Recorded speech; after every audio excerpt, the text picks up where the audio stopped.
Hello, I'm Roly. I'm a custodian of this beautiful woodland in the heart of Derbyshire, and it's a video blog 171. Today I'd like to share with you one of the world's greatest unsolved mysteries. It isn't hidden deep beneath a mountain or buried beneath an ancient castle. Instead, it sits safely inside the library at Yale University. It's known as the Voynich Manuscript.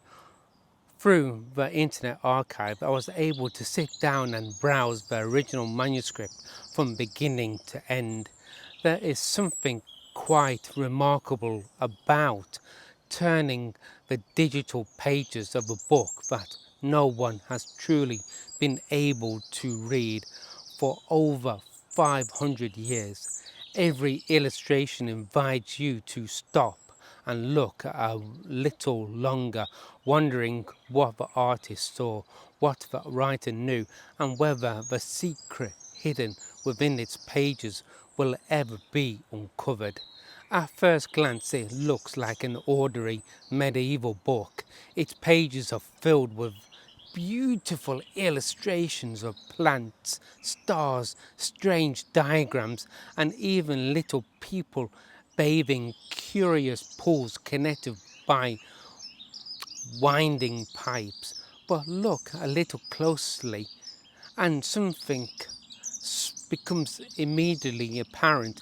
Every page is covered in writing that nobody has ever been able to read. The parchment itself has been scientifically dated to the early 15th century, so we know the book is genuine. It isn't a Victorian hoax or a modern invention. Someone sat down over 500 years ago and carefully wrote every line by hand. Yet, despite the efforts of historians, linguistics, codebreakers and mathematicians, and even wartime cryptographers, no one has managed to unlock its meaning. The botanical pages fascinate me the most. Many of its plants look almost familiar. A leaf reminds you of a nettle, a flower resembles a daisy, a root looks rather like a parsnip, yet the whole plant never quite exists in nature.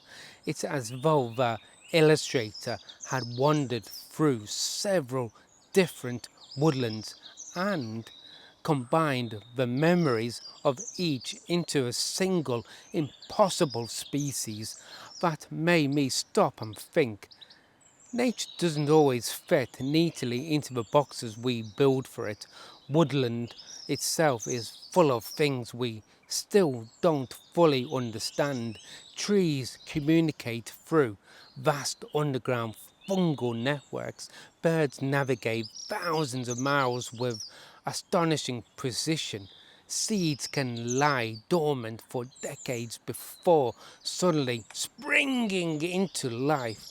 The more we discover, the more we realize there is still much to learn. Perhaps the Voynich manuscript reminds us that it is perfectly acceptable to be comfortable with mystery. In our modern world, we expect every question to have an answer within seconds. If we don't know something, we reach for our phones, but some mysteries refuse to surrender so easily, and perhaps that's not a bad thing.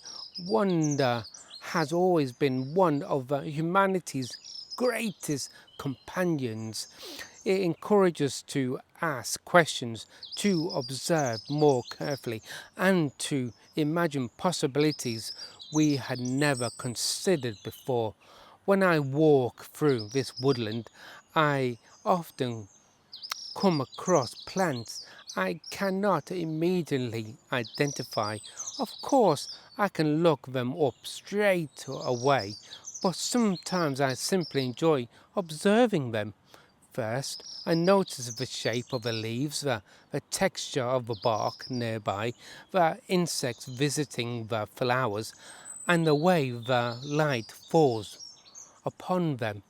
In these quiet moments, not knowing becomes part of the experience. The Voynich Manuscript offers us that same gift.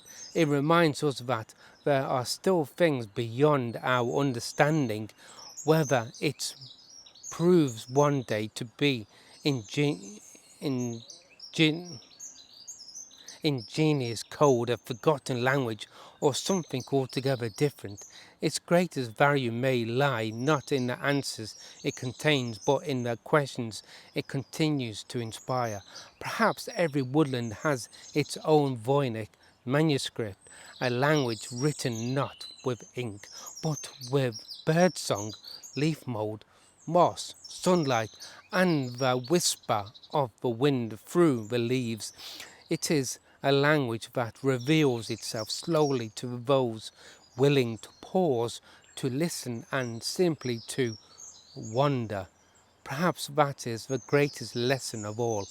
Not every mystery is meant to be solved immediately. Some are there to remind us that our curiosity is just as important as certainty, and that the world still holds secret for those prepared to look a little closer. Until next time, take care and see you in a woodland, and I do hope to see you again.